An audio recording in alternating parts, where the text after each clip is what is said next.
Türkmenistanda howanyň temperaturasy 50 gradusa çenli golaýlaýan wagtynda Lebabyň Farap etrabynda birnäçe sagat günüň aşagynda bolan bir ýaşaýjy aradan çykdy. Lukmanlar ıssy howa zerarly onlarça adamyň aradan çykandygyny we urup keselhana düşýän çagalaryň köpelýändigini aýdýarlar. Ýurtda dowam edýän aşy ıssy howanyň fonunda raýatlaryň elektrik üpçünçligi we içimlik suw problemasy hem gün saýyn ýitileşýär. Bu ýagdaý ilatyň gündelik durmuşynda dürli bökdençlikler döredýär. Bu ýagdaýlar barada Azatlyk Radiosynyň habarçylary Maradan we Lebabyňdan maglumat berýärler. Lebabyňdaky habarçymyzyň maglumatyna görä 5-nji iýulda öýlen sagat 5 çemesi Farap şäherinde 60 ýaşyndaky bir adam aradan çykdy. Azatlyk Radiosu howpsuzlyk aladalar sebäpli onuň dol adyny aýtmakdan saklanýar. Ismail agy bazardan öýüne gaýtmak üçin 2 sagat çemesi günüň aşagynda awtobusa garaşýar. Köp wagt günüň aşagynda duran Ismail agy gün urmasy netijesinde aradan çykdy. Onuň şu gün 6-njy iýulda sagat 10-da jynazasy boldy diýip merhumyň howsarlarynyň biri adynyň efirde tutulmazlygy şerti bilen Azatlygyň habarçysyna gurrun berdi. Habarçymyz bilen söhbetdeş bolan Lebabyň Lukmanlaryň birnäçesi soňky 2 günüň dowamında gün urmasy sebäpli onlarça adamyň aradan çykandygyny aýtdylar. Şeýle-de sebitde gün urup keselhana düşýän çagalaryň köpelmegi netijesinde Türkmenabadyň 5-nji saglyk öýünde ýokunç keseller hassahanasynyň çaga bölümi hem açyldy.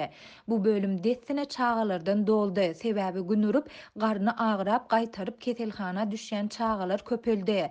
Enatalar etraplardan hem çagalary getirýärler diýip adynyň efirde tutulmazlygyny soran saglyk öýüniň bir işgäri gurrun berdi. Azatlyk Radiosu bu maglumatlar dogrusunda Lebabyň vilayet we Farap etrap häkimliklerinden we saglyk edaralarynyň resmi kommentari alyp bilmedi. Çöl klimaty bolan Türkmenistanda Tomsoň ilkinji günlerinden bäri dowam edýän ıssy howa şu günler hasta gyzdy. Meteojurnal howa maglumatlary neşriniň habaryna görä, Türkmenistanda adatdan daşary ıssy howa dowam edýär. 5-nji iýulda Lebabyňda howanyň temperaturasy 45,18 gradusa çenli ýokarlandy.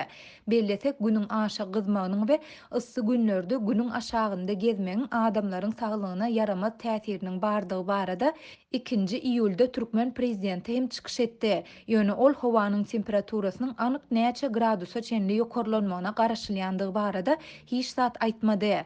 Prezidentiň çykyşynyň ýygy süre Marynyň edara kärhanalarynda ýygnaklar geçirilip, işgärlere ıssy howadan goranmak barada duýduruş hem berildi. Lebabyň habarçymyzyň maglumatyna görä, aşa ıssy howa sebäpli darganata we kerki etraplaryndaky mal fermerlerinde iri we ownuk mallaryň ýüzlerçesi haram öldü. Soňky ýyllarda saýaly baglar guruluşyk materialy maksadynda ýa-da beýleki sebäpler üçin köpçülikleýin çapyldy. Netijede öýri meýdanlarda kölege berýän agaçlary tapmak kyn. Şol sebäpli mallar ençeme sagat günüň aşagynda galýar. Issy howada mallar haram ölýär diýip adynyň efirde üýtgedilip Resul diýip tutulmagyny soran yerli maldarlaryň biri aýtdy. Ýurtda dowam edýän aşy ıssy howanyň fonunda ýurt raýatlarynyň elektrik üpçünçligi we içimlik suw problemasy hem gün saýyn ýitileşýär. 4-nji iýulda sagat 18:30 töwereginde Türkmenabadda 10 golay transformator hatardan çykdy. Munyň netijesinde şäheriň dürli etrapçylaryna ençeme sagatlap elektrik energiýasy berilmedi. Habarçy elektrik togunyň kadaly berilmeýän wagtynda 6-njy iýulda ýerden sagat 10:30 töwereginde Türkmenabadda içimlik suwuň hem kesilendigini aýtdy. Şäheriň suw edaralary ilaty suwuň gaýtadan haçan beriljekdigi barada häzirlikçe maglumat bermeýärler. Şu günler Türkmenistanda howanyň gyzgynlygy 24 sagat çemesi dowam edýär. Habarçylarymyz gündüzlerini 50 gradusa, gijelerini 30 gradusa çenli golaýlaýan ıssy howada öýlerde, ofislerde we dükanlarda sowadyjylaryň tas öçürilmän işledilýändigini aýdýarlar. Bu bolsa elektrik simlerindäki togyň güýji talap edilişinden pes bolan sebäpli simleriň erep hatardan çykmagyna getirýär. Netijede ilata öň hem kadaly berilmeýän elektrik togy ýygyderli kesilýär. Bellesek soňky 3-10 ýylyň dowamında Türkmenistanyň dürli sebitlerinde elektrik energiýasini öndürmäge niýetlenen täze desgalaryň ençemesi guruldy. Türkmen hökümeti bu desgalaryň ýurt raýatlaryny elektrik energiýasy bilen üpçün etmäge ukyplydygyny aýdyp, elektrik energiýasiniň eksportyny artdyrjakdygyny hem wagtal tekrarlaýar. Ilatyň elektrik üpçünçiligi we içimlik suw problemasy marada hem saklanyp galýar.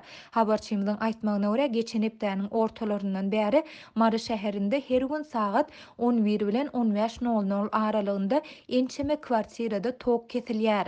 Tok her gün bir kwartirada, her gün başga etrapçada kesilýär. Mysal üçin bir gün birinji etrapçada tok kesilse, ikinji güni üçünji etrapçada tok içýär diýip efirde adynyň üýtgedilip dursun diýip tutulmagyny soran yerli ýaşaýjy 6-njy iýulda habarçymyza gurrun berdi. Habarçymyzyň maglumatyna görä, Mary şäherinde issa çydaman köp gatly jaýlaryň girelerinde oturýan ýaşaýjylaryň hususan da ýaş çagaly eneleriň sany köpelýär. Eneleriň ençemesiniň habarçymyza aýtmagyna görä, tok ketilende çagalary öýde saklap bolmaýar. Olar tok gaýtadan berilýänçe jaýlaryň girelerinde garaşýandyklaryny aýdýarlar. Togyň ýygyderli ketilmegi şäheriň telekeçilerine hem maddi ziýan ýetirýär. Elektriň günde 4 saat çemesi berilmediligi soğuducularda doňdurma, şokolad we beýleki doňdurulan önümler satylýan dukanlarda haritlaryň erep zaýa bolmagyna getirýär. Türkmenistanda telekeçilik ederýaly bolmady. Tok we beýleki töleglerimizi öz wagtynda tölesekde hökümet bizi kadaly elektrik togy bilen üpçün edip bilmeýär. Köp haritlarymyz zaýalanyp uly ziýana galdyk. Bu ýagdaý soňky günlerde käbir dukan eýeleriniň öz işini besetmegine getirdi diýip efirde adynyň üýtgedilip Murat diýip tutulmagyny soran yerli telekeçileriň biri aýtdy. Habarçymyzyň maglumatlaryna görä, togyň ýygyderli ketilmegi svetoforlaryň hem kadaly işlemezligine getirýär. Bu ýagdaý şäherde awtolog helakçylygynyň hem köpelmegine sebäp boldy. Ilk wada çatyryň 4 gapdalynaky svetoforlar hem ýaşyl ýanýar, soň 4-üs hem gyzyl. Şondan soňam öçýär. Şol sebäpden ulug helakçyligi hem köpdöreýär. Hökümet edaralaryna ulug ätýaşlandyryş tölegini töleýäris.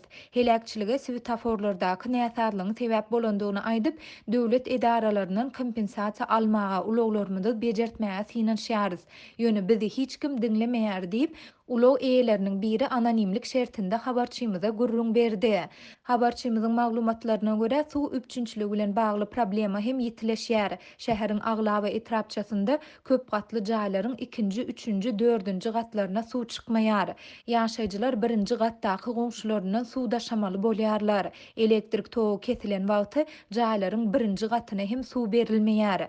Bu aralykda şu günler Lebabyň edara kärhanalarynda hem ýygnaklar geçirilip işgärlere 6-njy, 7-nji iýulda howanyň aşa gyzjakdygy duýdurulýar. Şeýle duýduruşlar 5-nji iýulda Marynyň edara ýolbaşçylary tarapyndan hem edilipdi.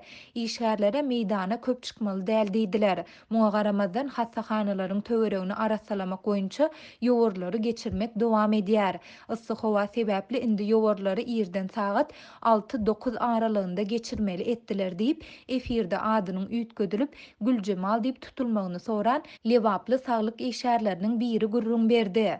Türkmen häkimetleri issy howa barada duýdursalar-da gün urup keselhana düşýän raýatlar, şol sanda çagalar. Şeýle-de ilatyň elektrik üpçünçiligi we içimlik suw problemasy barada hiç zat aýtmaýarlar.